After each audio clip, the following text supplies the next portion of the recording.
Hindi ko man lang naisip na posible iyon. Si Lucius naman, habang unti-unting kumakalma, ay nagtanong. Kamukha ba ni Regina si Leonia sa iyong tingin, hindi na kailangan pang mag-isip ni Fileo? Sa tingin ko ay hindi. Sa halip, kamukhang-kamukha niya ang duke sa puntong nakakatakot na. Isang madilim at makahulugang tingin ang lumabas sa mga mata ni Fileo.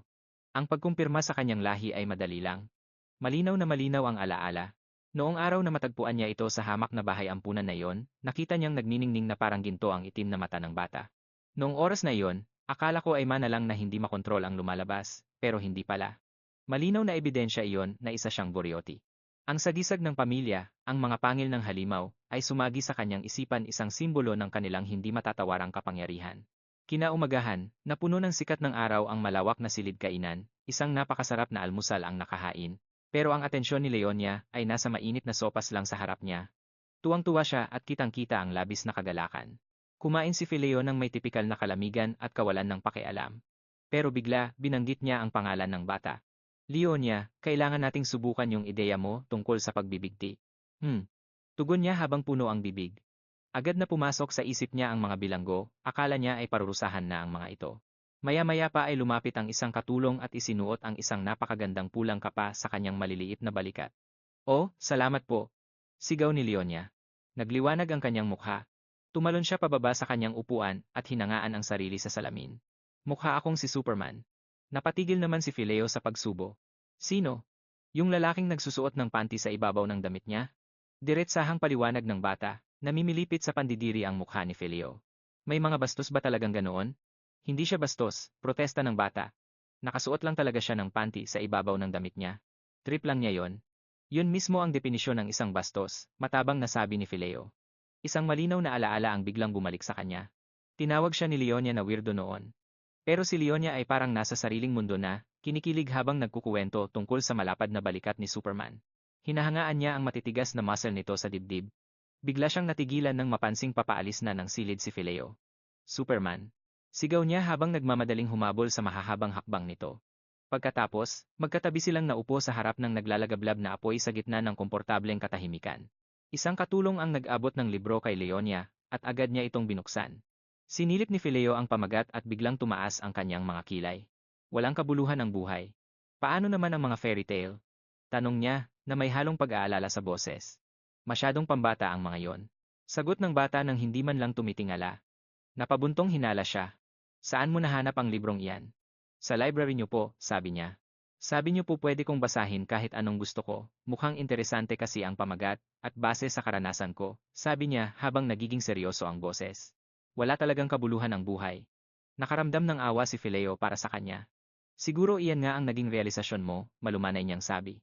Siguradong naging mahirap ang buhay sa bahay ampunan. Huminga siya ng malalim para ihanda ang sarili. Leonia, gusto mo bang makita ang mga tunay mong magulang? Sa wakas, ay tumingala na siya mula sa kanyang libro, at nagtama ang kanilang mga mata.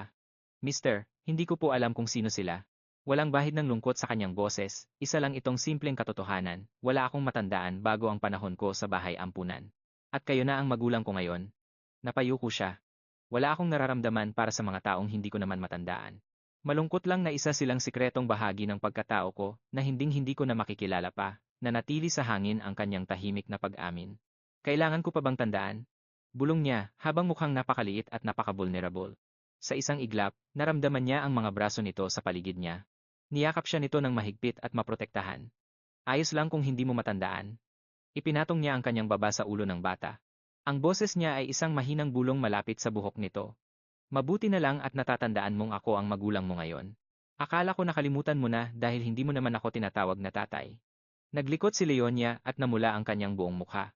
Kasi po hindi pa ako sanay. Gasgas na ang dahilan na yan, reklamo nito habang pabirong sinusuntok-suntok ang dibdib niya. Gusto mo ba ng away? Hinayaan lang niya ang bata na mag-alboroto sa kanya, habang may bihirang at totoong ngiti sa kanyang mukha. Pero biglang nawala ang ngiting iyon. Leonia, patingin nga ng mga mata mo. Itinigil niya ang kanyang pag-atake at tumingala para tingnan siya. Napakaseryoso ng ekspresyon nito. Paligsahan sa titigan, isip ng bata, habang hinihipan ang kanyang mga pisngi bilang hamon. Nang walang babala, isang pulang aura ang biglang nagliyab sa mga balintataw nito. Parang nag-vibrate ang mismong hangin dahil sa lakas nito. Napasinghap si Leonia, at bilang kusa at hindi mapigilang reaksyon, big. Napatili sa takot ang mga katulong, napaigtad si Leonia at isinubsob ang kanyang mukha sa dibdib ni Fileo. Layas. Utos niya, sa boses na parang mababang ungol ng galit. Halos magkandara pa sa paglabas ng kwarto ang mga katulong, at malakas na ibinalibag ang pinto sa likuran nila. Nang silang dalawa na lang ang natira, tumahimik ang paligid. Leonia, panimula niya, hindi ko gusto ang. Paligoy-ligoy pa. Mabilis na tumakbo ang isip ni Lanya. May masama kaya siyang alaala tungkol doon, o kung ano paman. Magtatapat ako sa iyo. Tumingin siya sa kanya ng matalim, habang ang kanyang mga pulang mata ay bahagya pa ring kumikinang. Mukhang ikaw ang aking pamangkin. Huminto ang mundo nila Anya. Ano? Pakiramdam ng utak niya ay natutunaw na. Ulila lang po ako. Nakita niyo ako sa ampunan. Hindi ko na nga alam kung saan magsisimula sa impormasyong ito. Pero ang katawan mo ay may mga katangian ng isang boli, mahinahon niyang sabi, habang pinuputol ang kanyang pagpapanik. Nagkataon lang siguro to, sigaw niya. Ang itim na buhok ay isang genetic trait na sa pamilya lang ng boli matatagpuan. Ipinaliwanag niya kung paano niya nakita ang ginintuang mga mata nito sa ampunan. Kung paano niya napagkamalan ang kapangyarihan nito bilang isang simpleng magical defense mechanism. Alam mo kung ano ang mga pangil mo, di ba? Malumanay niyang tanong. Tumango siya, nanginginig ang kanyang boses. Oo, iyong. Bagay kung saan nagbabago ang kulay ng mga mata mo at nakakaramdam ka ng pagkauhaw sa dugo. Hindi mo man alam, pero kumikinang ang mga mata mo. Noon sa ampunan. Dahil iyon sa tumutugon ang kapangyarihan mo sa akin. Nagtagpi-tagpi ang lahat, bumubuo ng isang larawan na hindi niya maunawaan. Kung ganoon, ang liwanag kanina ay dahil sa pagtugon na iyon, pero hindi naman nakakatakot noong oras na iyon. Dahil hindi naman iyon dapat katakutan. Ang pangin ng leon ay tumutugon sa mga may parehong kakayahan, gusto ko lang. Makasiguro. Napasinghap siya. Kung ganoon, isa akong tunay na boli, bulong niya, habang nakatitig sa sarili niyang maliliit na kamay na tila ba, sa isang banyaga. Isang bugso ng pagkahilo ang dumapo sa kanya. Sandali, hindi ito panaginip, di ba? Hinawakan ni Filio ang kanyang mukha, ang haplos nito ay nagpabalik sa kanya sa realidad. Bumuhos ang mga luha sa kanyang pisngi, dala ng gulat, kalituhan, at isang kakaibang umuusbong na pag-asa. Pagkatapos ay, itinanong niya ang tanong na matagal nang nakabaon sa kanyang puso sa buong buhay niya, sino po ang nagluwal sa akin? Tumigas ang ekspresyon. Ni Filio, ang kanyang mga mata ay napuno ng matinding galit habang tumitingin sa malayo. Ang panganay kong pinsan, ibinuga niya ang mga salita. Na parang lason. Siya ang pinaka-nakakairitang babae sa buong mundo. Sa ibang mundo, may isang nobela akong gustong-gusto, isang kwento na may pamagat na barya ng mga itim na halimaw. Tungkol ito sa Panginoon ng Hilaga, si Duque Boli, at ang kanyang panghabambuhay na kasama na si Countess Varia Albano. Ang kwento ng pag-ibig nila ay isang napakagandang klise na hindi ko pinagsasawaan. Pero nang muling dumilat ang aking mga mata, ang mundo ay nagdilim. Ang baho ng dumi at sakit ay humahalimuyak sa aking ilong. Sa paligid ko, ang ibang mga bata ay nakahiga lang at hindi na gumagalaw, wala ng buhay ang kanilang maliliit na katawan. Anong nangyari? Paano ako napunta rito? Hindi ito ang buhay ng isang maharlikang babae mula sa isang romance novel. Hindi, nang magising ako, isa na akong pulubi at gutom na ulila, na naghihirap para mabuhay araw. Isang alaala ng isang marangyang karwahe na dumating sa ampunan ang dumaan sa isip ko. At pagkatapos ay isang nakakatakot na simbolo, isang pintuan na may sagisag ng itim na leon. Huminto ang tibok ng puso ko, ang mga itim na leon. Alam ko na agad kung nasaan ako. Sa sandaling makita ko ang sagisag na iyon, ito ang mundo ng nobela. Kaya naman ginawa ko ang una kong malaking sugal, kahit ano ay mas mabuti. Kaysa mabulok sa impyernong ampunan na iyon, kahit pa maging katulong para sa dukeng walang puso, pero walang anumang makakapaghanda sa akin sa susunod na nangyari. Tiningnan niya ako ng mababa, hindi mabasa ang kanyang ekspresyon, at nagsalita ng mga salitang nagwasak sa buong plano ko. Liania Boli, iyan ang bago mong pangalan. Napasinghap ako. Boli, kaparehong pangalan ng. At pagkatapos ay binitiwan niya ang huling pasabog, kalmado ang kanyang boses. Mukhang ikaw ang aking pamangkin. Tuluyan nang nawala ang wisyo ko. Pamangkin? Mabuti ba iyon? Nagkagulo ang isip ko. Wala ito sa orihinal na kwento. At ang mas mahalaga, ang mga ganito ba kabigat na sikreto ay basta-basta na lang ibinubunyag habang naglalaro pagkatapos mag-almusal. Hindi kaya ng maliliit kong binti na tumakbo. Nang mabilis habang nagmamadali ako sa pasilyo. Sa likuran ko, isang natatarantang boses ang tumawag, Milady, sandali lang po. Hindi kayo pwedeng tumakbo ng ganyan. Madadapa po kayo. Si Kara iyon, ang punong kasambahay, na mukhang sobrang nag-aalala. Umalingaunggaw sa isip ko ang mga salita ng Duke. Sinabi niya sa akin na tanungin si Kara kung may mga katanungan ako. At talagang marami akong tanong. Hindi ko na mapigilan ang sarili ko. Bigla akong sumugod sa harap ng malalaking bintana at humawak sa malinis na puting uniforme ni Kara. Milady, bulalas niya sa gulat. Alam ko ang dapat kong gawin. Ito na ang nag-iisang pagkakataon ko para makuha ang katotohanan. Isa itong sikreto na kailangan kong itago. Maupo muna.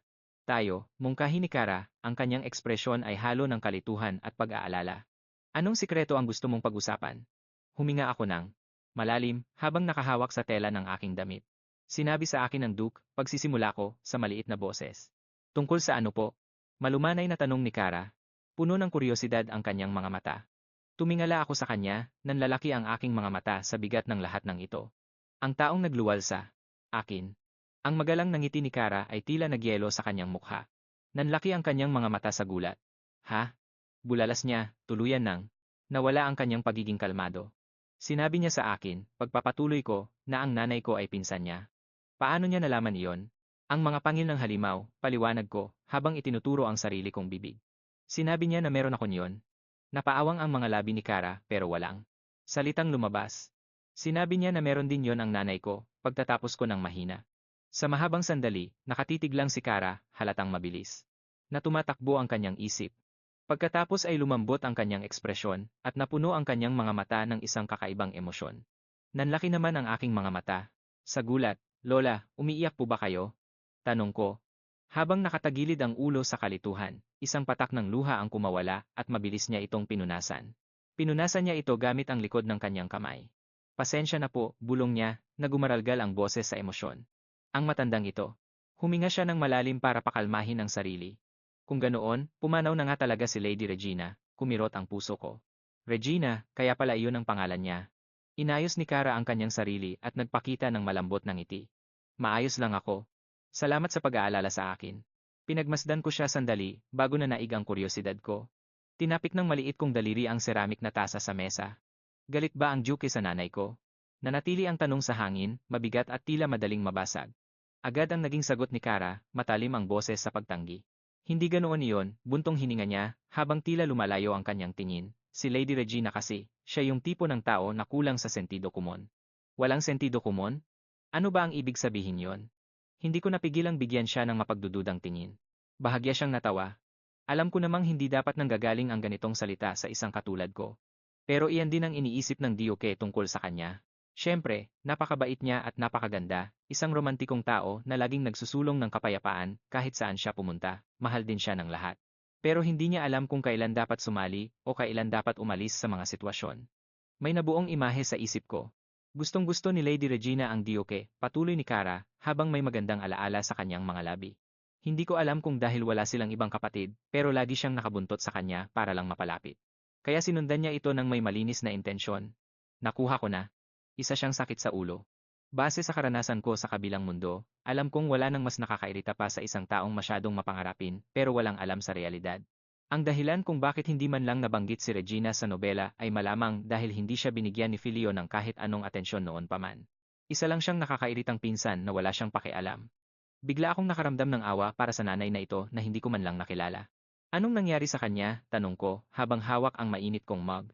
Nag-atubili si Kara, naging seryoso ang kanyang mukha. Sa wakas, binigkas niya ang mga salitang babago sa lahat. Naglayas sa. Naglayas? Tumibok ng mabilis ang puso ko. Ipinaliwanag ni Kara na ang kasintahan ng nanay ko ay isang palaboy na kabalyero, isang relasyong natural na hindi sinang-ayunan ng pamilya.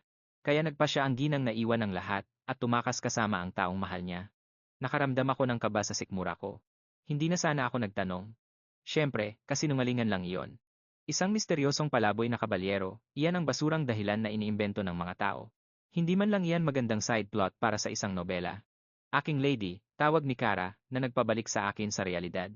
Gusto mo bang makilala si Lady Regina? Ang tanong ay nanatili sa hangin, mabigat sa mga kahulugang hindi masabi. Nanginig ang mga kamay ko, muntik ko nang mabitawan ang tasa. Makilala siya. Pero siya ay. Pinilit ko ang isang maliwanag na ngiti. Salamat sa pagkukuwento tungkol sa kanya. Iyon ang sikreto ng aking pagkatao, isang bagay na hindi ko napigilang itanong, pero sapat na iyon sa ngayon. Sa labas ng malaking mansyon, nagsimulang umulan ng niyebe, binalot ang lupain ng Bulodia ng purong puti. Sa loob, may mainit na apoy sa pugon, na nagbibigay ng banayad na liwanag sa silid. Nakabaluktot ako sa sofa habang nagbabasa ng libro, habang si Filio naman ay nagpapahinga sa malapit. Ang kanyang boses, na tila tamad at relax, ay bumasag sa komportableng katahimikan. Hindi ka ba kahit konti nakakaramdam ng kuryosidad tungkol sa mga magulang mo? Naglipat ako ng pahina, hindi inaalis ang tingin sa libro. Magfo-focus na lang ako sa hinaharap, sabi ko ng walang emosyon. Ayokong masyadong isipin ang nakaraan o umiyak para sa mga taong hindi ko man lang maalala, iyon ang totoo. Ang pagsasayang ng emosyon sa nakaraang hindi ko na mababago ay tila walang saysay. Muling namayani ang katahimikan sa pagitan namin, maliban sa tunog ng apoy. Biglang may isang malaking mainit na kamay na pumatong sa ulo ko, marahang ginugulo ang buhok ko. Tumingala ako, nagulat. Ano? Nakatingin siya sa akin ng may malambot na ekspresyon, isang bagay na hindi ko pa nakikita sa kanya noon. Sa aspetong iyan, bulong niya sa mababang boses, mas katulad kita kaysa kay Regina. Namula ang mga pisngi ko. Papuri ba iyon? Salamat naman kung ganoon, bulong ko, sinusubukang itago ang kakaiba kong reaksyon, dahil ibig sabihin yon ay may sentido kumun ako. Ipinagpatuloy niya ang pagtapik sa ulo ko, habang may maliit at tapat na ngiti sa kanyang mukha. Pero biglang may pumasok na ideya sa isip ko. Gusto kong makita si Miss Connie at ang mga kaibigan ko sa ampunan, sabi ko, habang nakatingin sa kanya ng seryoso. Hindi nagbago ang kanyang ekspresyon. Nakatira sila sa isang ampunan sa teritoryo ng Bolodia, mahinahon niyang sabi. Dadalhin kita doon kapag bumuti na ang panahon. Nagliwanag ang mukha ko, punong-puno ng galak ang loob ko. Talaga? Pangako iyan, mister. Tumango lang siya, isang tahimik na kumpirmasyon, pero bigla akong may naisip na naman. Mister, hindi ka ba busy? Tanong ko habang nakatagilid ang ulo. Palagi lang siyang nakatambay ng ganito. Parang hindi ka naman nagtatrabaho. Nagbuntong hininga siya at umayos ng upo. Mag-alala ka sa sarili mo at subukang huwag magkalat habang kumakain. Gaano ka ba kadalas magkalat para mga ilangan ng ganyang klaseng apron? Namula ang mukha ko sa inis. Damit lang ito, bahagi ito ng set. Sagot ko sa kanya. Ngumisi lang siya, pinaalala sa akin ang oras na nagkalat ako ng mumo habang kumakain ng merienda. Isang beses lang iyon. Sigaw ko, sabay bagsak ng libro ko, sa sobrang frustration. Nakakainis naman. Mister, gusto niyo ba talagang manalo sa bawat maliit na pagtatalo? Manood ka na lang at matuto sa kamanghamanghang tatay mong ito. Napatingin na lang ako sa kanya, hindi makapaniwala. Ano namang dapat kong matutunan? Pinikit niya ang mga mata niya, sabay pakawala ng isang malalim na buntong hininga. Hindi naman ako magtatagal dito eh. Napahinto ako sa paghinga. Anong ibig niyang sabihin doon? Maglalabasan na ang mga halimaw malapit na, paliwanag niya, habang nagiging seryoso ang boses niya. Maglalabasan? Hindi ba parang masyadong malumanay na salita yon? Dapat magpasalamat ka na hindi ako katulad ng iba, reklamo ko. Habang sumisilip sa kanya mula sa likod ng sofa, dinagdag ko pa, dapat magpasalamat ka rin na hindi ako ordinaryong paslit. Sa dami ba naman ng halimaw sa teritoryo ng Vorioti, pwede na itong tawaging pugad ng mga halimaw. Binaliwala lang niya ang sinabi ko. May napansin akong kumikinang sa buhok niya. Ribbon ba yun? Oo nga, ribbon nga. Pinigilan ko ang sarili kong matawa. Nang tumigil ang bagyo, pagpapatuloy niya sa kalmadong boses. Kailangan kong pamunuan ang mga kabalyero para bawasan ang bilang nila. Tinuro niya ako habang may mapaglarong kislap sa kanyang mga mata. Tinitigan ko lang siya pabalik habang nakapaut ang mga pisngi ko. Hinaplos niya ang kanyang buhok at hindi mabasa ang kanyang ekspresyon. Nakaramdam ako ng kakaiba. Lalaban siya sa mga mapanganib na halimaw. Sige na, humarap ka doon, malumanay niyang utos. Dahan-dahan niyang hinawakan ang buhok ko, at nakakabilib ang bilis ng kanyang mga daliri habang inaayos ito. Mas mabilis tayong matatapos kung maaraw habang nasa labas tayo, bulong niya, habang nakatutok lang siya sa buhok ko. Pero babagal tayo kung mahangin. Naging seryoso na naman siya. Mas apektado ang mga tao sa panahon kaysa sa mga halimaw. Ilalabas kita mamaya. Pagkatapos niya, may nagawa siyang perpekto at kumikinang nabaw sa buhok ko. Ang ganda ko roon. Bakit ako? Bigla niyang bulalas, mukhang natataranta habang nakatingin ako sa kanya. Ikaw ang tagapagmana ko. Kaya nga dinala kita rito una pa lang. Napanganga ako. Ang lalaking ito, parang laging padalos-dalos kung kumilos. Hindi ka ba mag-aasawa? Tanong ko. Habang nakasandal sa braso ng sofa. Ngumisi siya. Mas masaya ang pagiging magulang kaysa sa pag-aasawa. Isang makabulsang ngiti ang gumuhit sa mukha ko. Ganyan din kayo ni Rupert. Biglang nawala ang ngisi niya at napalitan ng isang napakalamig na tingin. Kukunin ko lahat ng snacks mo kapag sinabi mo pa ulit yan. Nanigas ang ngiti sa mukha ko. Wag ang snacks ko. Kahit ano na, wag lang yon. Sakto namang may dumating na katulong. Ang galing ng timing niya. Joke lang yon, Tilda, masaya niyang sabi, habang may dalang tray at inilalapag ang mga cookies. Wow, salamat po, Tita Tilda. Sagot ko rin ng masaya, nakalimutan na ang tungkol kay Rupert, habang masayang kumakain ng cookie. Nagsalita uli si Filio. Kung iisipin, bakit po at opo kayata kung makipag-usap sa mga staff? Napahinto ako sa gitna ng pagmuya. Oo nga. Sumandal siya at nag-cruise ang mga braso. Pero sa akin, hindi ka man lang gumagamit ng po at opo. Tiningnan ko siya ng may pagtataka. Ano? Gusto mo bang magpo at opo rin ako sa'yo? Napasinghal siya. Kadiri, kaya huwag na. Isinubo ko ang natitirang cookie sa bibig ko, inis na inis. Diretsuhin mo na lang kasi, humigop siya ng kanyang tsaa. Napakalamig ng kanyang mga mata. Pero ayusin mo yang gawin mong yan, sabat na naman ng katulong. Siya na talaga ang tagapamayapa. Huwag kang magmadali Tilda, panahon ang aayos dyan. Ibinaba ni Filio ang kanyang tasa na may kasamang malakas na tunog. Hindi, tumingin siya sa akin ng seryoso, may kakaibang kislap sa kanyang mga mata, pera ang aayos sa lahat. Napakakalmado ng boses niya, may mapanlokong ngiti sa kanyang mga labi habang nagsasalita tungkol sa pera at iba pang walang kwentang bagay. Pero ang mga katulong sa likod niya ay nanginginig na sa takot, namumutla ang kanilang mga mukha. Si Leonia, nakarga ng isang tauhan, ay nakaramdam ng matinding kaba. Nakaramdam siya ng matinding takot sa kanyang sikmura. Ang mga salita ng kanyang bagong ama ay parang mga batong nahulog sa isang napakatahimik na silid. Simula sa oras na ito, anunsyo niya sa boses na wala man lang bahid ng emosyon, sibak na kayong lahat sa trabaho. Parang gumuho ang mundo niya. Ano? Nanlaki ang mga mata ni Leonia sa hindi paniniwala. Sinisante silang lahat, pero bakit? Ang mga katulong na nag-alaga sa kanya, ang butler na laging bumabati sa kanya, lahat sila, ganoon-ganoon na lang. Nakasandal lang ang Duke sa sofa, mukhang bored na bored sa gulong sinimulan niya. Ngumisi siya ng may panghahamak, ang boses niya ay puno ng kayabangan, habang ipinapaliwanag na ang mga hamak na katulong ay walang karapatang pagsalitaan ng po at opo ng isang Vorioti. Bilang pinuno ng pamilya, sinabi niyang hindi niya pwedeng palampasin ang ganitong kawalan ng disiplina. Ang kanyang mga mata, na kulay pulang nakakakilabot, ay nagliliyab sa takot. Naisip pa niya na kahit ang pagputol sa mga tainga nila ay kulang pa. Masyadong malumanay na parusa raw. Napasinghap ang mga katulong, putlang-putla sa takot. Seryoso ba siya? Totoo ba niyang sasaktan sila? Tapos, na parang nagmamagandang loob pa, sinabi niya na dahil sa laki ng kanyang puso, tatanggalin na lang niya sila sa trabaho bilang parusa. Kumakaba ng malakas ang dibdib ni Leonia. Hindi pwedeng mangyari ito. Hindi niya hahayaan. Nagpapanik na siya. Sige na. Naintindihan ko na. Hindi na ako magpo at opo sa kanila, pangako niya, punong-puno ng desperasyon ang bawat salita. Humigop lang ang duke ng kanyang tsaa, may mapagmalaking ngisi sa kanyang mukha. Nanalo siya. Napasunod niya ang bata. Nagngit-ngit sa galit si Leonia. Tinitigan niya ito ng masama, nakakuyom ang kanyang mga maliliit na kamao, habang sumisigaw na mas halimaw pa ang tatay niya kaysa sa mga tunay na halimaw. Tinakot nito ang mga inosenteng tao para lang makuha ang gusto niya. Hindi iyon isang aral, purong kasamaan iyon. Tinaas naman nito ang kanyang kilay.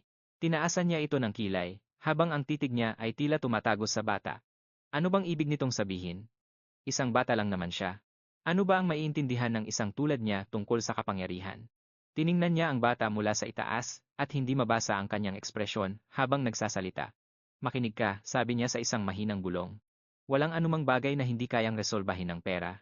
Pagkatapos ay bigla niyang iniba ang usapan at sinabihan ang bata na huwag nang magpakatamad. Sinabi rin niyang ipakikilala niya siya sa mga kabalyero bago sila umalis. Nagulo ang isip ni Leania. Aalis? Lalabas? Agad niyang pinalaki ang kanyang mga pisngi at nagpout. Sinubukan niyang magmukhang pinaka-cute na bata sa mundo. Pero may malakas na bagyo ng niebe sa labas at sinabihan pa siya nito na kailangan niyang magpataba. Kaya naman, halatang hindi siya pwedeng umalis sa napakalambot na sofa na ito. Nagbuntong hininga lang ang lalaki, mukhang hindi man lang tinatablan ng pag-iinarte ng bata. Sabi niya, palagi raw itong may nakahandang dahilan bago siya binuhat ng walang kahirap-hirap. Papunta na sila sa kanilang destinasyon. Nakasuot na siya ngayon ng isang napakagandang fur coat, kaya lalo siyang nagmukhang hari ng nagyayelong hilaga. Binuhat niya ang bata sa malalawak at umaalingaw-ngaw na pasilyo. May mga naglalakihang estatwa ng leon na tila nagbabantay, at ang kanilang mga matang gawa sa bato ay tila nakamasid sa kanila. Nakakamangha ang laki ng lugar na iyon, naglalakad na ngayon si Leania sa tabi niya, at talagang pinapagod ang kanyang maliliit na binti. Isa na akong bolog. Napakabago at napakaiba pa rin ang pakiramdam na ito para sa kanya. Tiningnan niya ang lalaking nasa tabi niya. Gwapo naman siya, pag-amin niya, pero napaka nakakatakot ng kanyang presensya. Siya ang tipikal na bida sa mga kwento. Pero ang ugali niya, siguradong hindi maganda. Bigla siyang nakaramdam ng kaba kaya hinila niya ang manggas nito. Uy, mister. Hindi mo naman ako biglang itatapon sa labas kapag ginusto mo lang, di ba? Napatigil ang lalaki sa paglalakad. Humarap siya, naningkit ang kanyang madidilim na mata habang tinatanong kung ano ba ang tingin ng bata sa kanya, may kakaibang tensyon sa hangin. May delikadong enerhiya na nakapalibot sa kanya. Huminto siya sa paglalakad at hinarap ang bata ng husto. Halos tumalon ang puso niya sa kaba. Ito na ba yun? Sumobra ba siya? Pero biglang lumambot ang ekspresyon ng lalaki. Nawala ang nakakatakot na presyon sa paligid. Inabot niya ang bata at sa isang sorpresang paglembot, tinapik niya ang ilong nito. Leia, sabi niya sa pinakamahinang tono. Anak kita. Ako ang mag-aalaga sa'yo at pananagutan kita. Tila biglang nagkaroon ng mga bulaklak ng cherry blossoms sa paligid. Ang kanyang mga salita ay isang pangakong hindi man lang pinangarap ng bata. Namula ng husto ang kanyang mga pisngi, agad siyang tumalikod at bumulong na hindi niya gusto ang mga tatay na mahilig mangasar. Pinanood siya nito na may bahid ng ngiti sa kanyang mga labi. May init sa kanyang mga mata na wala roon kanina. Dinala niya ang bata sa isang malaking balkonahe na nakaharap sa manyebeng paligid. Ang lamig ng hangin ay napakasariwa at nakakaginhawa. Itunuro niya ang itaas at sinabihan siyang tumingin. Sinundan ng kanyang mga mata ang daliri nito at napasinghap siya sa gulat. Ang kisame ay isang nakakamanghang dome na gawa sa salamin at ginto, isang obra maestra. Wow, ang tanging nasabi niya. Ano yan? Ipinaliwanag nito na iyon ay ukit ng isa sa kanilang mga ninuno, ang Leon Crest ng pamilya Bolob. Kailangan ganito kataas ang kisame, dagdag pa niya, dahil magiging problema kung guguho ito dahil sa aura. Aura? Ano yon? Ipinaliwanag niya na ang aura ay isang pisikal na kakayahan na nakukuha sa pamamagitan ng matinding pagsasanay. Napakabihira nito. Kahit sa kanyang mga piling kabalyero, 3 lang ang nakakapaglabas ng aura. Kumislap ang mga mata ni Leanya sa kuryosidad. Tiningnan niya ang lalaki, nakatagilid ang ulo habang tinatanong kung kaya ba niyang gamitin ito. Isang mapang-asar at mayabang na ngiti ang lumitaw sa mukha nito. Inilapit niya ang kanyang mukha at bumulong ng may kumpiyansa. May mas malakas pa raw siyang kakayahan, ang Beast Fangs. Nakakainis talaga at napakayabang gaya ng dati, sa isip-isip ng bata. Pero teka, kung mayroon siyang ganoong kakayahan, ibig sabihin ay baka mayroon din ang bata nito.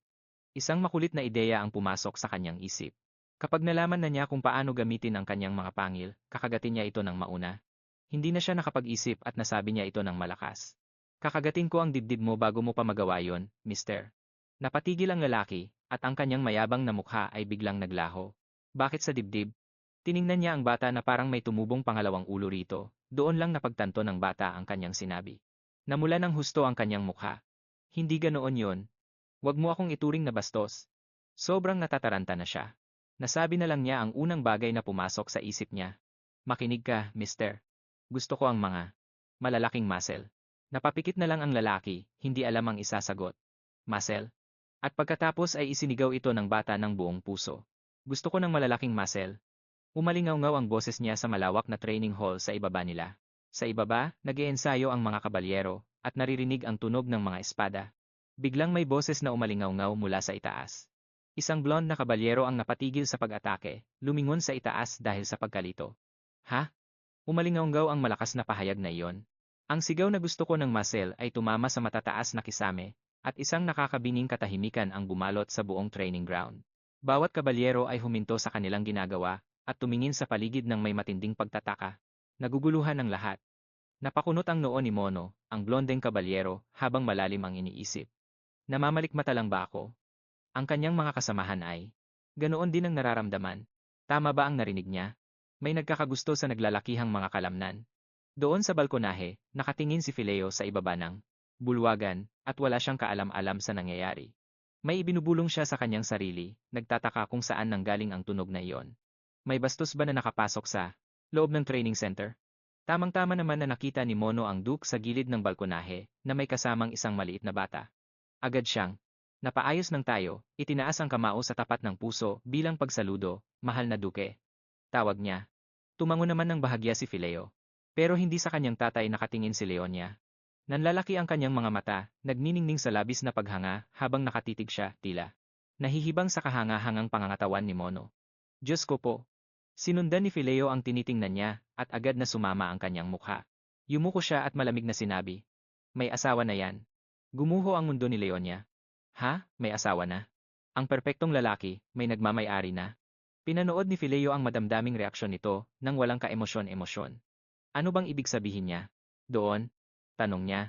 At pinaalalahanan ang bata na hindi naman sa kanya mapupunta ang mga kalamnan nito kahit kailan. Lumingon si Leonia, umuusok sa galit. Plano mo ba? Akong pabaliwin ngayong araw. Sigaw niya. Sumagot lang ang Duke na kahit papaano raw ay may lamang siya kumpara rito. hindi pinansin. Ang pag-aalburuto ng bata, at ang boses ni Fileo ay umalingaunggaw sa bulwagan. Attention! Agad na napaayos ng pormasyon ang bawat kabalyero. Isang perpekto at disiplinadong linya. Sinuri ni Leonia ang grupo at nakita niya ang isang pamilyar na mukha, ang matapang na babaeng kabalyero na si Meles. Kinakausap na ng kanyang tatay ang grupo, sinasabing mahusay ang ginawa nilang lahat.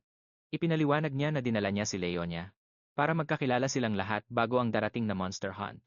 Hawak ang balikat nito, formal niya itong ipinakilala. Ito ang anak ko, si Leonia. Humakbang si Mono paharap at nagsalita para sa buong grupo habang ipinapakilala ang sarili. Pero halos hindi nakikinig si Leonia, tila tulala pa rin dahil sa gulat sa nakitang mga kalamnan. Kumawag-kawag siya sa bisig ng kanyang ama, gustong makalapit para makita ng mas maigi. Tiningnan siya ng matalim ni Fileo, pero may maliit at nakakalokong ngiti sa kanyang mga labi. Tuwang-tuwa siya sa nangyayari. Tinanong niya si Mono para sa ulat tungkol sa paghahanda sa hunt. Hindi maganda ang balita. Ang mga anak ng halimaw ay nananalakay sa mga bayan, ibig sabihin ay magiging mas sensitibo at mas marahas ang mga ina nito kaysa sa dati. Ang hunt ay magiging mapanganib, pero panganib ang huling bagay na nasa isip ni Leonia. Nagpupumiglas siya, humihiling na ibaba na siya.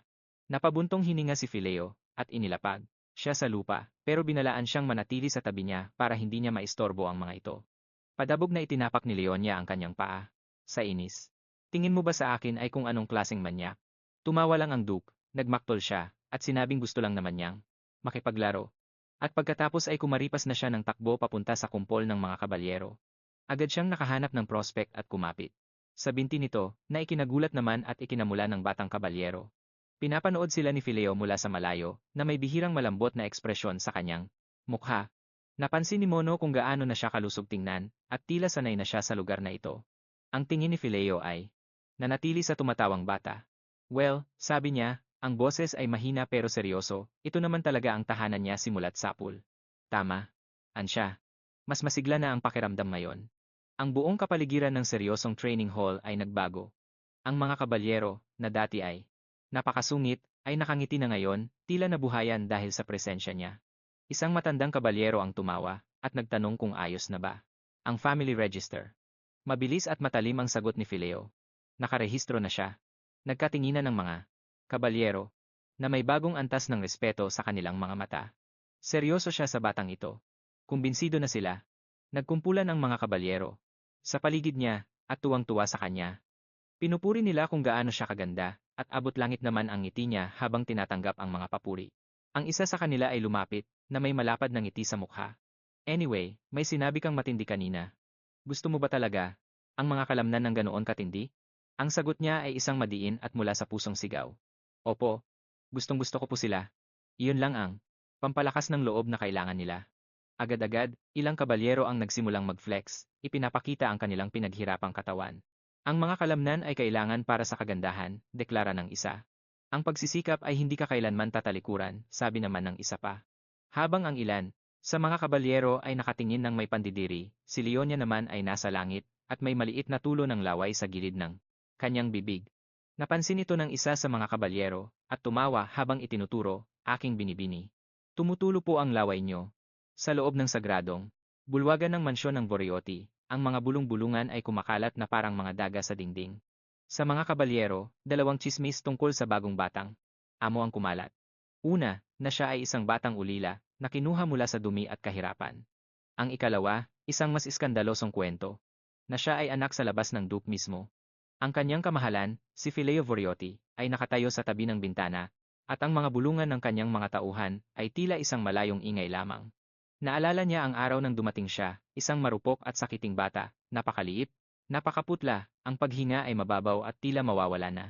Walang nagsasalita tungkol dito, pero isang matinding takot ang bumalot sa bawat puso sa mansyon, lahat.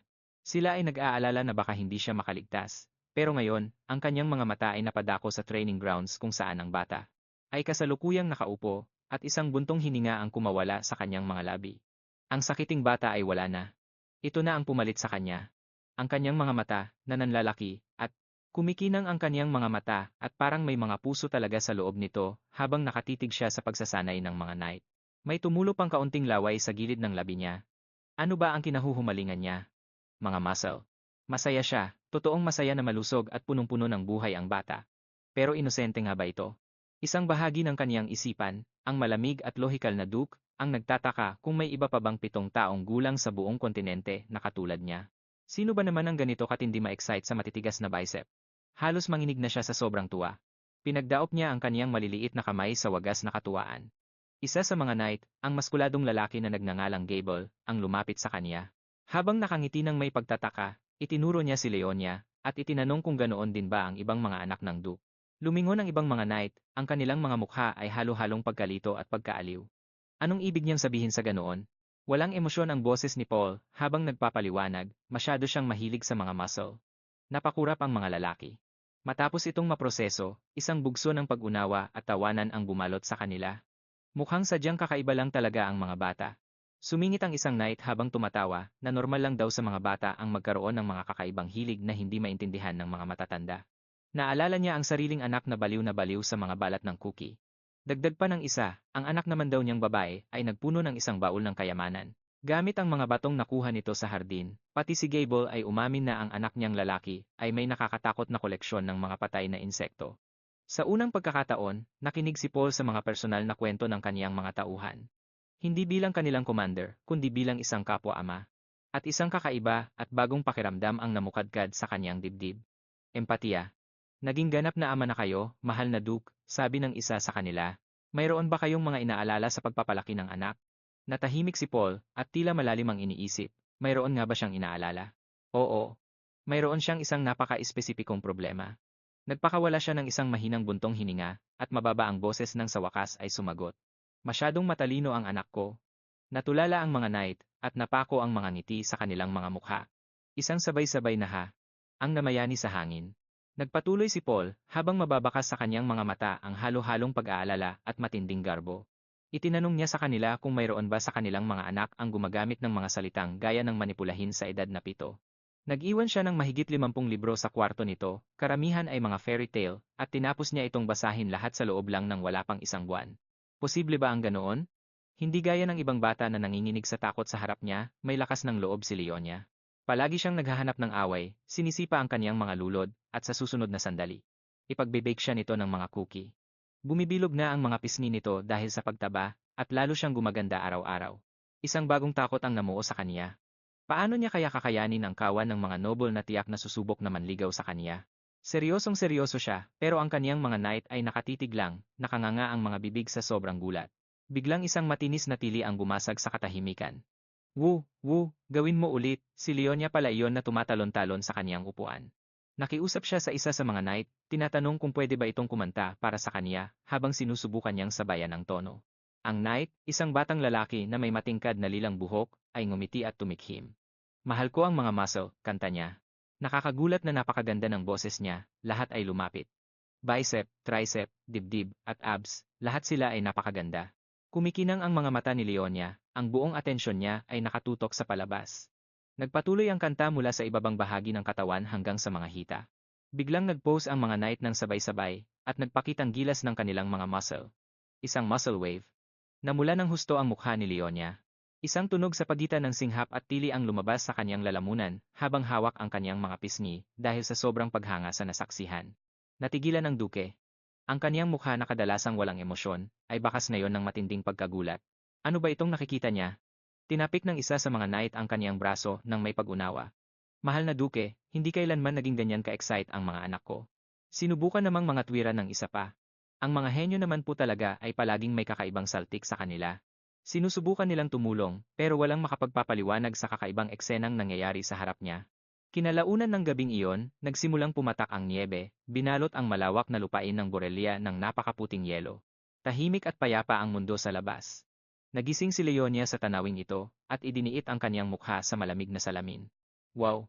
Bulong niya, habang nanlalaki ang mga mata sa pagkamangha. Pumasok ang isang katulong na may dalang mainit na inumin. Ang aga niyo pong nagising, aking binibini. Sabi nito nang may malambing na ngiti. Lumingon si Leonia, kumikinang ang mukha sa tuwa. Bulalas niya na ito ang unang pagkakataon na makakita siya ng ganito karaming niebe. Mahinang tumawa ang katulong. Ang pag-ulan ng niebe ngayong taon ay medyo kaunti pa nga po. Nalaglag ang panga ni Leonia. Talaga? Kasing lalim na ng isang matandang lalaki, tumango ang katulong ng may seryosong ekspresyon. Naalala niya na ang niebe ay umabot hanggang sa bintana ng ikalawang palapag noong nakaraang taon lang. Kaya naman po, paliwanag niya. Lahat ng gawain sa Borrelia ay inililipat sa ikatlong palapag tuwing taglamig. Naalala ni Leonia ang kaniyang ama sa komportableng sala sa ikatlong palapag. Matapos siyang tulungang pumili ng magandang itim at puting damit para sa araw na iyon, nakita ni Leonia ang kaniyang ama na nakatayo sa isang malaking pasilyo. Hoy mister! Tawag niya, habang maririnig ang yabag ng kaniyang maliliit na paa sa sahig. Kumikinang ang sahig habang tumatakbo siya palapit sa kaniya. Maayos ba ang tulog mo? Maganda ba ang mga panaginip mo? Nanaginip ka ba tungkol sa akin? Eksakto ang paglingon ng Duke para saluhin ang bata habang tumatalon ito sa kanya. Agad namang umuso si Lianya, pinararatangan siyang naghahanap ng away. Inakusahan niya ulit ang Duke na naghahanap ng away dahil hindi man lang ito nagtanong kung maayos ba ang kaniyang tulog. Hinawakan ng Duke ang kaniyang damit habang tinititigan ng maigi ang kaniyang mukha. Mukhang mahimbing naman ang tulog mo, simpleng sabi nito habang lumalapit si Lianya at tila inaamoy-amoy ang kaniyang kwelyo ng may pagtataka. Galing ka ba sa training? Tanong niya. Bakit parang amoy basa ka? Itinaas ng Duke ang kaniyang kilay. Basa? Tumango-tango naman si Lenya na parang eksperto. Amoy sabon ka kasi. Habang nasa hapagkainan at nilalagyan ng pagkain ng isang katulong ang kaniyang plato, biglang nagsalita ang Duke, nakalimutan ko. Tumingala si Lenya habang puno ang kaniyang bibig. Sinabi nito sa kaniya na may petsa na para sa paghahanap ng mga halimaw o monster hunt. Nanlaki ang kaniyang mga mata. Kailan? Bukas. Ang bilis naman? Ipinaliwanag ng Duke na huli na nga raw sila ng kaunti. Dapat sana ay kanina pa sila umalis. Sa pagkakataong iyon, tila sobrang lawak at lungkot ng malaking dining room.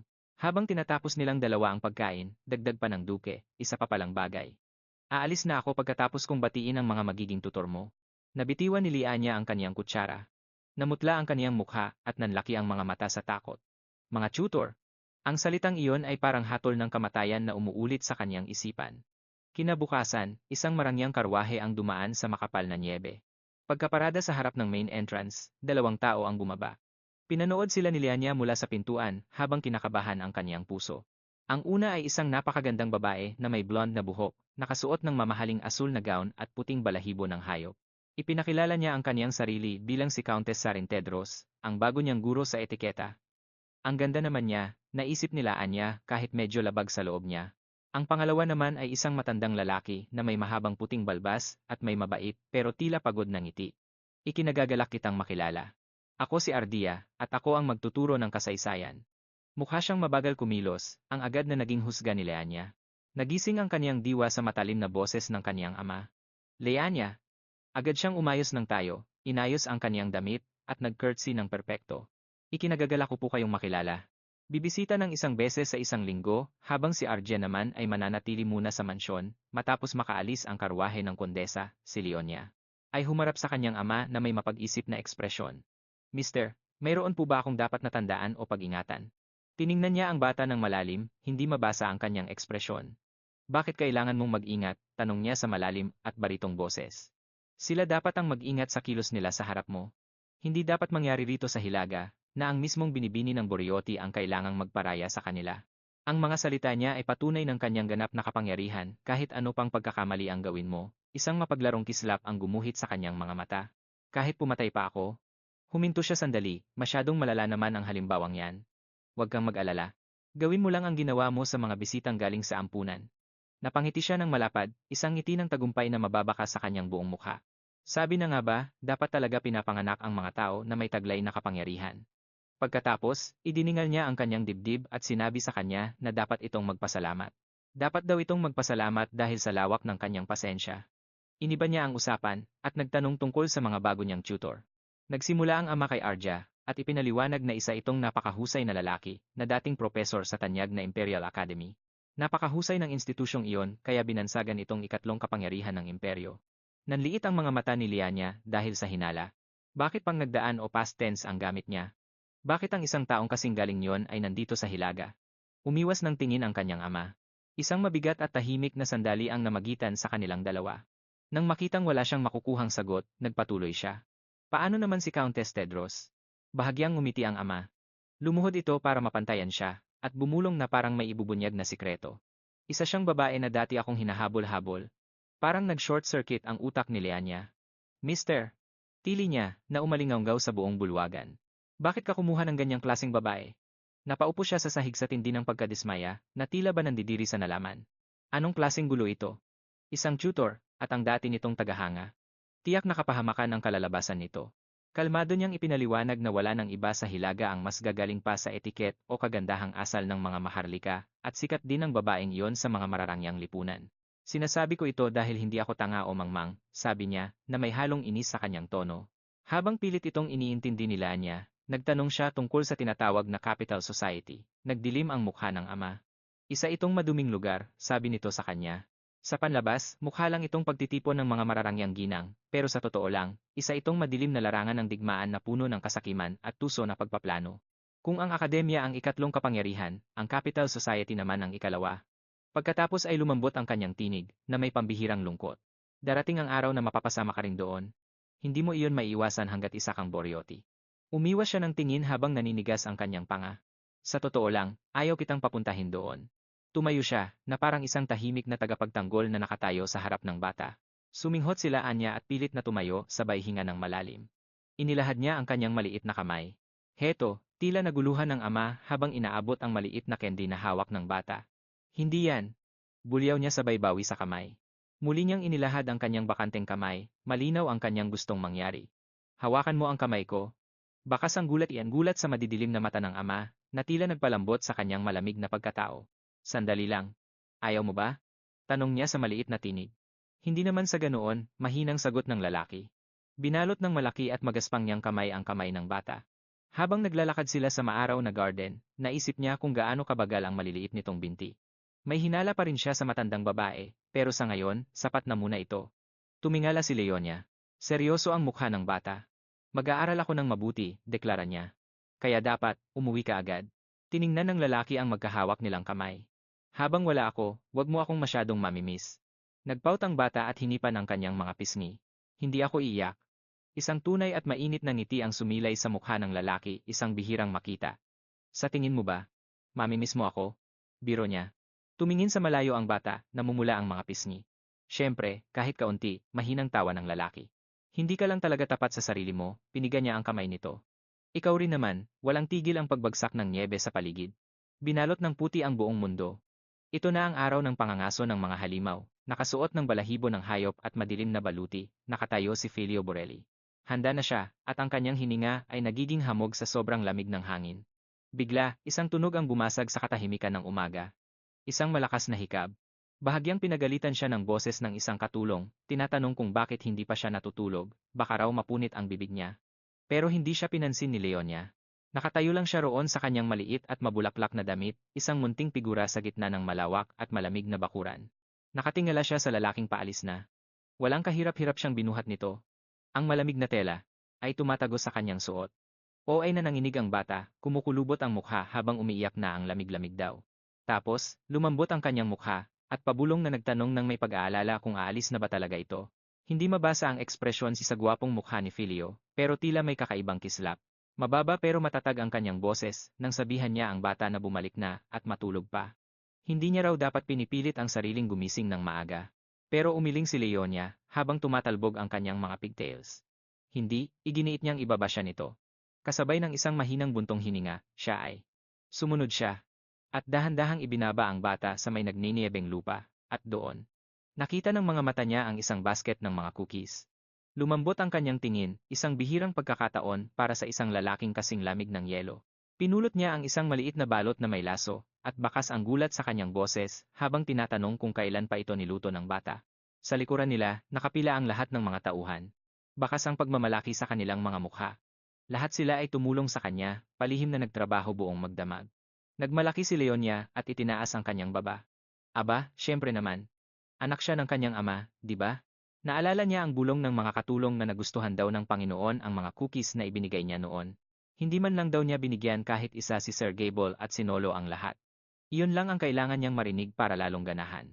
Iniabot niya ang isa pang balot sa malaking kamay nito na may guwantes. Sinabi niya sa ama na gumawa pa siya ng marami para sa buong grupo. Ang mga may drawing na itim na leon ay para sa kanila, sabi niya ng may seryosong tono ng isang bata. Nagpaalam siya na mag-iingat ang ama sa biyahe, habang pilit na inaabot ng maliit niyang kamay ang kamay nito. Nangako siya na may gagawin siyang masarap. Paggaling ng ama, ipagluluto niya ito ng masarap. Paulit-ulit na umalingaw ang mga salitang iyon sa isip ng lalaki. Napatingin siya sa ibaba. Naisip niya na wala nang masasarap pa sa mundo kaysa rito. At kung meron man, sisirain niya iyon. Inabot niya ang bata at dahan-dahang tinapik ang ulo nito. Isang kilos na napakalambot at hindi mo aakalain sa isang tulad niya. Halos mapatigil sa paghinga ang punong katulong sa nakita. Ipinahayag niya na si Leonia na ang may-ari ng boreli ngayon. Napasinghap ang lahat ng tauhan, dilat na dilat ang mga mata sa gulat. Tumingin siya kay Connie at inutusang alagaan ng mabuti ang bata. Tumalikod na siya para umalis, pero huminto sandali at muling lumingon sa maliit na bata. Mayroon siyang ilang huling bilin. Mag-aral ng mabuti. Matulog ng maaga, kumain ng marami. Seryosong tumango si Leonia, at idinagdag pa na magpapalaki raw siya ng muscles. Dahil dito, napatigil siya sa paglakad. Sa wakas, isang bahagyang ngiti ang sumilay sa kanyang seryosong mukha. Tinawag niya si Sir Gable, at nang lumitaw ang kabalyero, nagbigay si Filio ng isang seryosong utos. Ilaan mo ang iyong buong serbisyo. Bantayan mo ang binibini. Isang huling sulyap ang ibinigay ni Filio sa mansyon, at sa maliit na batang tuluyan nang nakakuha ng kanyang puso. Nakuha ng munting batang ito ang kanyang atensyon. Isang kakaiba at hindi pamilyar na pakiramdam ang namuo sa kanyang dibdib. Ayaw niyang umalis. Ngunit tinatawag na siya ng pangangaso. Sa isang huling determinadong pagtalikod, lumakad siya palayo sa gitna ng bumabagsak na niebe. Lumipas ang mga araw. Mataas na ang sikat ng araw nang magising si Leonia, nagbihis siya, at kumain ng kanyang tanghalian. Si Sir Gable naman ang nakabantay sa kanya. Gaya ng dati, talagang agaw eksena ang presensya nito. Tinanong siya ng bata kung kailan sila babalik, at nagpaliwanag naman si Gable. Mukhang matatagalan sila ngayong taon. Kasi naman, biglang dumami ang mga halimaw nitong nakaraang panahon. Isang kakaiba at tila masayang-masaya na ekspresyon ang rumihestro sa mukha ni Gable. Napakurap na lang si Leonia habang nakatingin sa Knight. Biglang bumanat si Gable ng isang madamdamin pero nakaka-cringe na speech tungkol sa pagmamahal ng mga halimaw habang magkadaop pa ang kanyang mga kamay. Sinabi niyang napakaganda raw talaga ng pag-ibig. Muntik nang humiwalay ang kaluluwa ni Leonia sa katawan niya dahil sa tindi ng kilabot at hiya para sa kanya. Maya-maya pa, may dalawang aninong sumulpot sa dulo ng pasilyo. Dumating na ang bago niyang tutor, agad siyang natauhan at bumalik sa realidad. Nagmadali siyang pumunta sa pinto ng silid-aralan at sumilip sa loob. Narinig niyang sinasabi ng matandang si Mr. Arya sa kung sino na galing daw siya sa Hilaga. Nanlaki ang kanyang mga mata sa gulat. Nakita siya ni Mr. Arya at ngumiti ito ng matamis, sabay senyas sa kanya na pumasok na para simulan ang klase. Nagsimula na ang mga aralin. Ang kanyang guro sa etiket na si Countess Tedros ay pinuri siya habang nakangiti ng pagkatamis-tamis at sinabing napakabilis daw niyang matuto. Pero biglang naningkit ang kanyang mga mata. Napakagaling mo talaga, sabi nito, habang nagbabago ang tono ng pananalita. Sa totoo lang bigla niyang tinakpan ang kanyang bibig at humingi ng paumanhin sa kanyang pagkakamali, pero huli na ang lahat. Nagpatuloy siya, at ang boses niya ay parang pulot na may halong lason. Sabi niya, dahil kamukha ni Leonia ang Duke, nagmukha siyang matured at maganda. Pero yun din daw ang dahilan kung bakit kailangan niyang punan ang mga pagkukulang niya. Parang gumuho ang mundo ni Leonia sa narinig. So, ganito pala ang laro niya. Kahit sa mundong ito, marami talagang paraan ang mga tao para hukayin ang sarili nilang libingan. Habang nagmemeryenda kasama ang isa pa niyang tutor, nagpa siyang magtanong-tanong ni Leonia. Tinanong niya si Mr. Arya kung anong klaseng tao ba si Countess Tedros. Agad na sumama ang mukha nito. Alam niya ang ganyang tipo ng tao. Binigyan na niya ito ng mga proficiency test noon. Habang puro pamumuna lang ang ginagawa ng Countess, ano kaya ang iniisip ng Duke at iniwan niya ang anak niya sa mga ganitong tao? Napamahal na si Mr. Arya kay Leonia. Ang paraan niya ng pagtuturo ay nagbago mula sa mga simpleng tanong patungo sa malalalim na usapan tungkol sa mga iniisip at ideya ng bata. Naalala niya ang apelyido ng Countess. Ang mga Malaka ay mula sa kabisera, mga maharlikang walang tunay na kapangyarihan sa Hilaga. Hindi gaya ng mga tunay na aristokrata na nagbabantay sa lupain ang mga pamilyang nagtataglay ng mga pangil ng halimaw. Alam ni Leonia kung sino ang tinutukoy niya. Mga taong tulad ni Regina. Inilarawan niya ang Countess bilang isang ahas na kilala sa mataas na lipunan dahil sa mapanira nitong dila. Ang lason ay nagkukunwaring mga papuri, pinaglalaruan ng puso at isipan ng mga tao. Ang sugat na galing sa ganyang tao ay hindi madaling maghilom. Tiningnan niya si Leonia ng may pag-aalala at tinanong kung nabiktima na ba siya ng Countess. Nanigas ang tingin ni Leonia. 3 beses na itong nangyari. Noong unang linggo, ngumiti ng matamis ang Countess habang kinukutya siya dahil sa pagiging anak sa labas.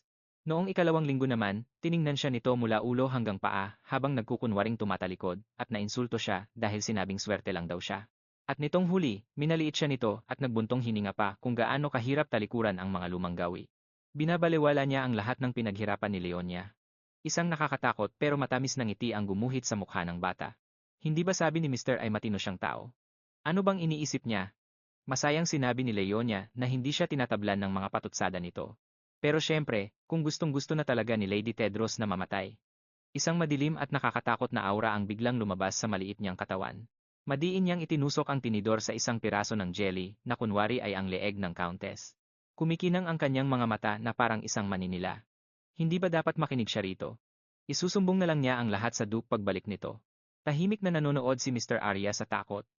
Doon niya nakita isa rin siyang itim na halimaw ng hilaga kahit sa murang edad. Ang malupit at walang awa niyang panig ay katulad ni Phileo. Isa siyang halimaw na naghihintay lang ng tamang pagkakataon. Dahan-dahan siyang humigop ng tsaa, habang may isang bagay na tumatakbo sa isip niya, siguradong tapos na ang maliligayang araw ng pamilya ni Countess Tedros. Nang gabing iyon, kinumutan siya ni Connie at binati ng magandang gabi bago umalis dala ang parol, pero hindi pa tulog si Leonia. Mulagat ang kanyang mga mata sa dilim, nakatitig sa katahimikan ng kanyang marangyang silid. Umupo siya at naglabas ng isang malaking garapon. Puno ito hanggang labi ng mga maliliit na pouch na may disenyong strawberry. Isa-isa niya itong inilabas habang mahinang nagbibilang. 1, 2, 3. Naalala niya ang mukha nito noong ibinigay ang mga ito sa kanya. 69 o 70. Simula nang magpakitang gilas siya, binigyan siya nito ng mas maraming candy kaysa sa bilang ng mga araw na nanatili siya sa mansyon. Niyakap niya ang isa sa mga pouch, at bigla siyang dinalaw ng matinding lungkot. Mukhang may late si Mr., bulong niya sa bakanteng silid. Biglang nagbalikan ang mga alaala ang mabilis na pagbabago mula sa pagiging isang mahinang ulila tungo sa isang marangal na binibini na inaalaga ang mabuti. Parang panaginip lang ang lahat. Sana makabalik na siya agad, sa isip niya habang inaala ang mukha nito. Baka sa kanyang mukha ang lungkot, mukhang napakaliit at lito sa gitna ng dambuhalang kama. Nagtalukbong siya ng malalim sa ilalim ng kumot. Yakap-yakap niya ang maliit na pouch ng candy na parang doon nakadepende ang buhay niya, at habang nakakatulog na siya, isang huling nakakabahalang isipan ang pumasok sa ulo niya. May etiquette class nga pala bukas. Ang buwan ay nakabitin na parang piraso ng buto sa madilim na langit, naglalabas ng maputla at malamig na liwanag. Sa itaas ng mga bundok na puno ng niebe, ang humahagupit na hangin ay bumubulong sa mga puno ng pino, dala ang mga snowflake na sumasayaw sa dilim. Katahimikan, tapos isang mahinang kaluskos ang bumasag dito. Sa gitna ng masukal na lugar na ito, mayroong gumagalaw. Isang malalim at nakapanginilabot na ungol ang umalingaunggaw sa kagubatan, isang tunog na nagbababadya ng panganib. Doon, matikas na nakatayo sa makapal na niebe si Duque Filio Voriotti, nakatalikod sa atin, at nakaharap sa pinagmumulan ng tunog na iyon. Pakinggan nyo. Isang dambuhalang nilalang na may mapupulang kaliskis at kasingkalas ng labaha na mga kuko ang bumungad sa kanya, ang higanteng anyo nito ay tila baha ng matingkad na pula. Sa gitna ng maputing niebe, ang gintong mata nito, na puno ng bangis ng isang reptilya, ay nakatingin ng masama sa kanya, habang tumutulo ang laway mula sa lawit na dila. At mga ngiping parang mga punyal. Pero hindi natinag ang Duke. Isang tipid na hininga ang kumawala sa kanyang mga labi, na naging maliit na usok sa maginaw na hangin. Sa isang nakabibinging ungol na yumanig sa lupa, sumugod ang halimaw. Sa saglit na iyon, ang mga mata ng Duke. Nagliwanag isang nakatatakot na kulay pula na tila sumasalamin sa galit ng halimaw. Hindi siya ordinaryong tao. Kumilos siya na parang isang anino, mabilis na kombinasyon ng itim at ginto habang hinarap ang paglusob. Humagibis ang halimaw, isang bundok ng kalamnan. At poot, ang nagniningning nitong mga mata ay nakapako sa kanyang biktima. Pero hindi biktima si Filio. Ang kanyang mukha ay tila maskara ng malamig na determinasyon, ang sariling mga mata ay nag-aapoy sa kakaibang liwanag. Tumalon siya sa hangin, isang marikit pero nakamamatay na kilos sa ilalim ng gasuklay na buwan, hawak ang kanyang espada ng mataas. Panandalian, tila huminto ang oras. Ang kanyang mukha ay nahati sa gitna ng kumikinang na talim. Ang kanyang mapupulang mata ay nakatitig sa target. Umawit ang espada sa hangin, isang pilak na bulong ng kamatayan, biglang sumabog. Ang dugo, na nagpinta sa niebe ng nakapanghihilakbot na bahid ng pula. Malinis ang talim, perpekto ang pagkakaatake. Isang mahinang patak, patak, patak lang ang tanging tunog habang ang dugo ay tumutulo mula sa dulo ng kanyang espada. Sa isang huling malakas na kalabog, ang dambuhalang nilalang ay bumagsak, ang dugo nito ay dahan-dahang humahalo sa naninigas na lupa, tapos na ang labanan. Habang bumabalik ang katahimikan, isang kagalang-galang na kawal na may kulay gintong buhok ang nagmamadaling lumapit sa kanya, puno ng pag-aalala ang boses. Kinausap niya ang Duke. Nagtanong si Sir Caris kung nasaan ang mga anak ng halimaw. Nakatayo si Fileo sa harap ng napatay na nilalang, ang kanyang paningin ay nililibot ang mapanglaw na paligid. Sinabi niya sa kawal na walang palatandaan na sinusundan sila ng mga ito. Napaisip siya na nitong nakalipas na 3 taon, Kaya naman ng mga kawal na bantayan ang mga bundok na ito kahit wala siya. Pero may kakaiba ngayon. Masyadong tahimik. Ang kagubatan, nakakakilabot ang katahimikan. Ito ay isang before, isang halimaw na dapat ay nagtatago sa kuweba kasama ang mga anak nito sa panahon ng pagpaparami. Pero ang mga halimaw na ito, mas bayolente sila kaysa sa naaalala niya, mas agresibo, at ang kanilang mga anak ay hindi mahagilap. Ano kaya ang nangyayari sa mga bundok na ito? Nagtipon ang kanyang mga kawal sa paligid niya, ang kanilang mga mukha ay namumutla sa ilalim ng liwanag ng buwan. Nagsalita ang isa sa mga mas batang kawal, nanginginig ng bahagya ang boses, na ang kanilang prioridad ngayon ay makababa na ng bundok. Isang bugso ng kaginhawaan ang naramdaman ng mga batang sundalo. Sa wakas, makakauwi na sila. Nagsimula silang magdiwang ng mahina, ang kanilang mga naninigas na balikat ay narelax na. Tapos na ang pangangaso. Ligtas na sila. Humarap si Phileo. Sa isa sa kanyang mga pinagkakatiwalaang tauhan, si Sir Levipath.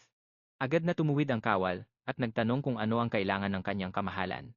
Ang mga sumunod, na salita ni Phileo ay sadyang hindi inaasahan, tila galing sa ibang mundo. Nagtanong siya kung may alam ba si Sir Levipath. Nabilihan ng masarap na merienda para sa mga bata. Napakurap si Sir Levipath, nahihirapan ang isip niya na lumipat mula sa madugong pangangaso patungo sa mga matatamis na pagkain. Nag-atubili siya sandali, pagkatapos ay isang maliit na ngiti ang sumilay sa kanyang mga labi. Inamin niyang hindi niya alam kung magugustuhan ito ng munting binibini, pero ang kapatid niya ay madalas pumunta sa isang panaderya. Ang malamig na ekspresyon ni Phileo ay bahagyang lumambot habang tinatanong niya ang pangalan ng pagkain. Tinatawag daw itong Fluffy Cloud Cream Puffs.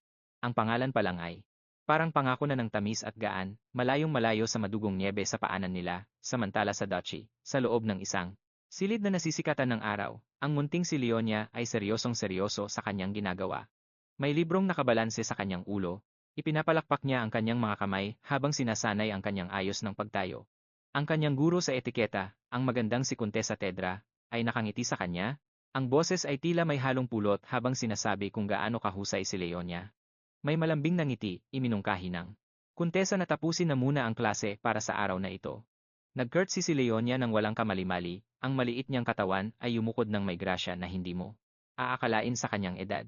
Pero nang tumayo siya, inabot niya at dahan-dahang hinila ang magarbo na damit ng kuntesa. Sa isang saglit, ang mapagpanggap na anyo ay nawala. Nakatago sa likod ng kanyang mahinhing kamay, ang mukha ng kuntesa ay nangiwi sa matinding pandidiri. Nakita iyon ni Leonia. O, palagi niyang nakikita iyon. Ginagawa na naman ng babaeng ito ang dati, sa isip niya, habang ang sarili niyang ngiti ay hindi nagbabago. Matagal na niyang napansin na titingnan siya ng kuntesa nang may lason sa mga mata tuwing yumuyukod siya, pero matatapos din ang lahat pagkatapos ng araw na ito, pangako ni Leonia sa sarili. Isusumbong ko ang lahat sa Duke pagbalik na pagbalik niya. Bigla na lang, isang kamay ang humablot sa kanyang baba ng may puwersa. Ang boses ng kuntesa ay tila isang matalim na sitsit, na nagpapaalala sa kanya na laging tandaan ang lahat ng sinabi sa kanya. Lumapit ito, ang ngiti ngayon ay isang nakatatakot na pagpapanggap. Ibinulong ng kuntesa na anumang pagkakamaling magawa ni Leonia ay magbibigay ng kahihiyan sa kamahalan. Iyon at iyon ding banta araw-araw. Pero, hindi natatakot si Leonia. Inisip niya ang kanyang ama, ang makapangyarihang duke. Kapag sinabi ko sa duke ang tungkol sa kanya, siguradong hindi makakaligtas ang babaeng ito. Isa akong itim na leon, anak ni Phileo Boriotti, kahit na ampon lang ako. Isang alaala ang biglang pumasok, ang mga salita ng isang matanda, na umaalingaw-ngaw sa kanyang isipan. Ang mga sugat sa puso ay mahirap pagalingin, nasaktan ba ako? Tanong ni Leonia sa sarili, habang may kaunting pag-aalinlangan. Baka sa kanyang mukha. Ang anino ng kondesa ay bumalot sa kanya, isang nakakatakot na presensyang hindi siya tinatantanan. Paulit-ulit na gumagapang sa kanyang pandinig ang mga makamandag na salita ng babae. Mahusay ka nang natututo, munting binibini. Kaya naman, kailangan mong lalong pakatandaan ang iyong kinalalagyan. Minsan nang nagtanong si Leonia sa kanya, sa maliit na tinig. Anong ibig sabihin ng aking kinalalagyan? Tumango lang ang kondesa, habang ang kanyang ngiti ay hindi man lang umabot sa kanyang mga mata. Ipinaliwanag niya na dapat ay laging tumanaw ng utang na loob si Leonia sa duke ang lalaking nagbigay sa kanya ng ganito kalyuhong buhay. Siya ang lalaking magpapamana sa kanya ng lahat ng kayamanan. Ang boses ng kondesa ay punong-puno ng paghamak. Idinagdag pa niya na dahil din sa duke kaya nagkaroon siya ng karangalang makilala si Leonia. Kaya dapat ay lalo pa siyang magsumikap na huwag maging istorbo, pabigat, o isang bagay na hindi naman kabilang doon. Sa kasalukuyan, tiningala ni Leonia ang kondesa, ang kanyang mukha ay kalmado at walang kabakas-bakas ng emosyon. Tinawag niya ang pangalan nito. Ang kanyang boses ay sintamis ng asukal. Kondesa Tedros. Simula niya, lagi ko pong isinasapuso ang inyong mga sinasabi.